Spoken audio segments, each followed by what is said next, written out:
The day was December 7, 1941. World War II was ongoing. Japan attacked Pearl Harbor in America and the Philippines and gradually occupied the areas. During this time, a large number of soldiers were sent from America and the Philippines to stop the Japanese.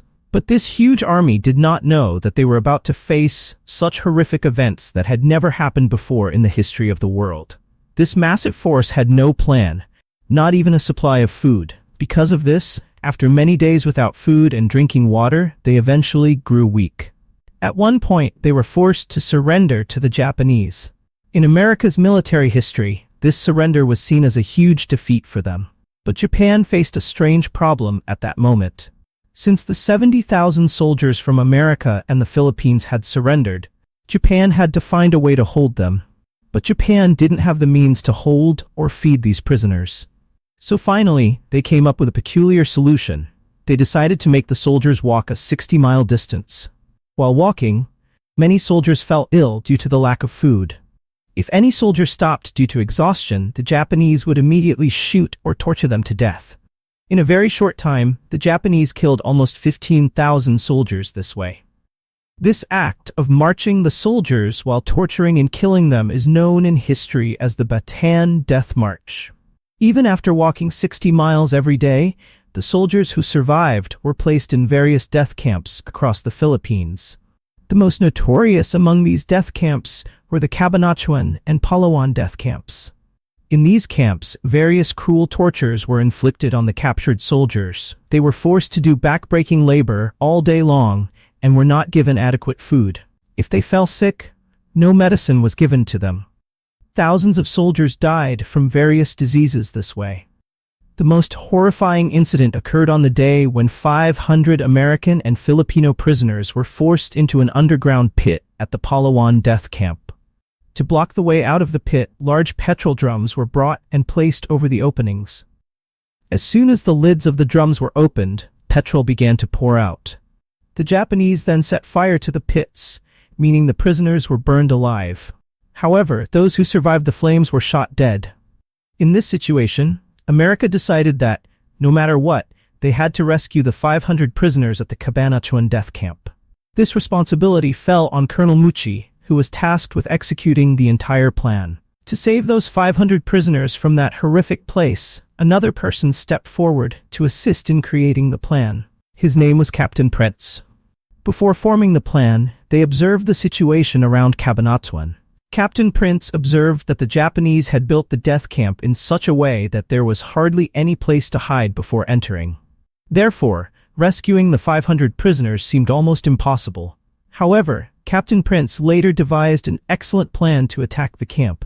Finally, on January 8, 1945, they all set off towards Cabanatuan to launch the attack. Meanwhile, the prisoners at Cabanatuan were being subjected to inhumane torture. If anyone tried to escape from the torture, they would be tied to a post and beaten until death.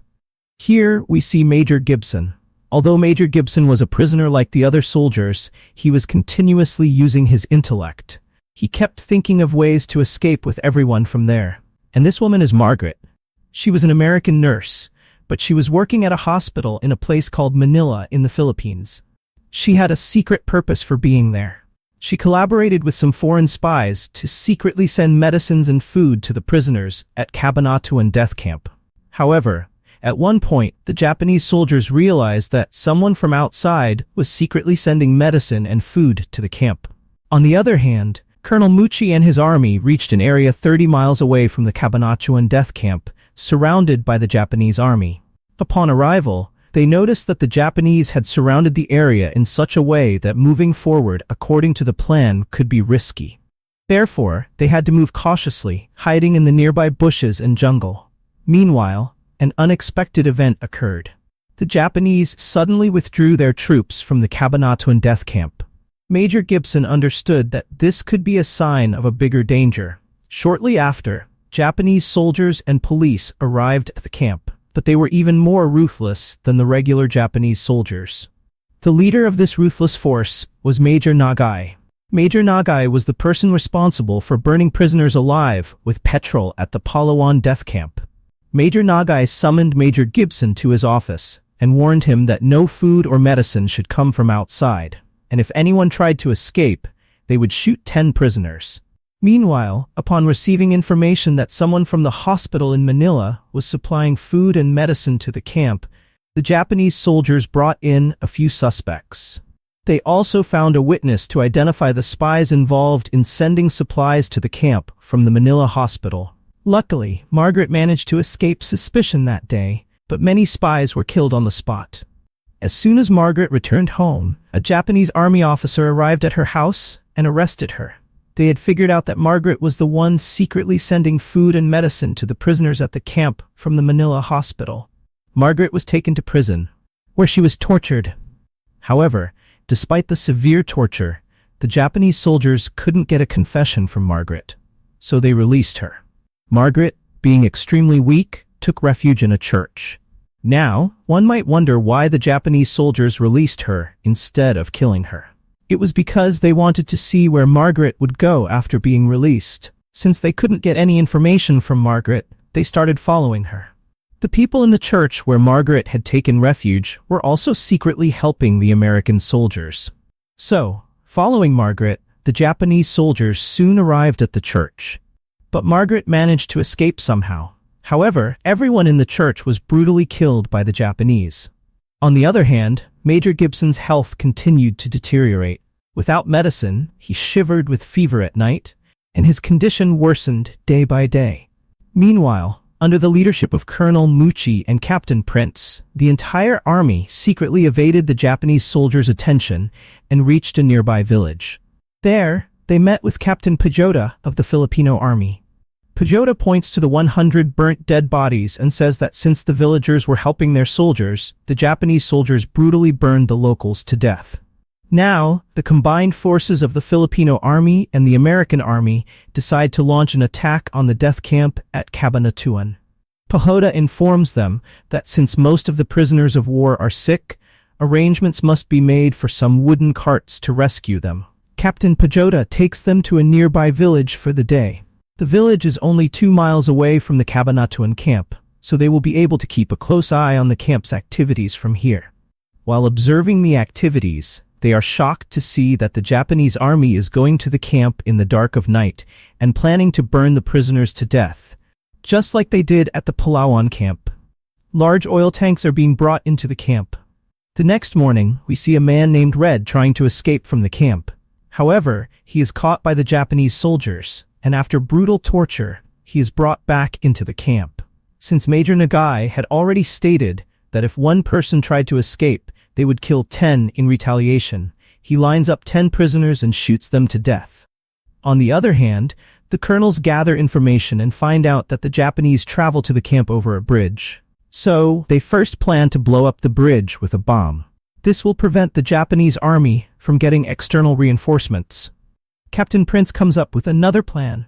He says that 1/4 of the camp is occupied by the prisoners of war, while the rest is surrounded by Japanese police and soldiers. Therefore, their army will surround the entire area except for the section where the prisoners are held. The Filipino army, along with the colonels, will block all the roads and waterways to stop the Japanese soldiers. After rescuing the prisoners from the camp, Captain Pajota will wait with some wooden carts to transport them. The attack will commence with the first shot fired by Lieutenant Riley.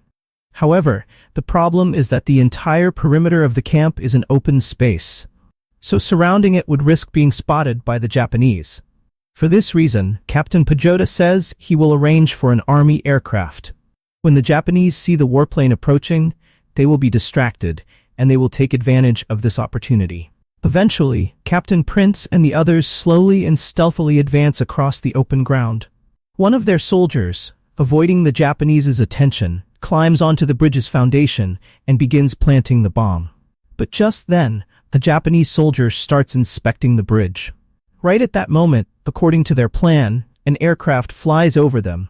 When the Japanese see the plane, they panic, giving them the opportunity to plant the bomb.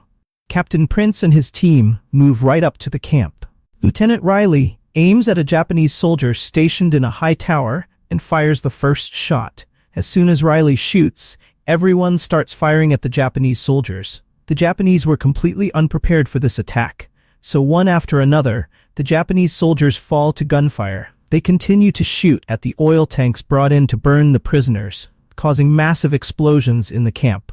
When the Japanese soldiers attempt to escape using the bridge, Captain Pahota and his team fire at the bridge.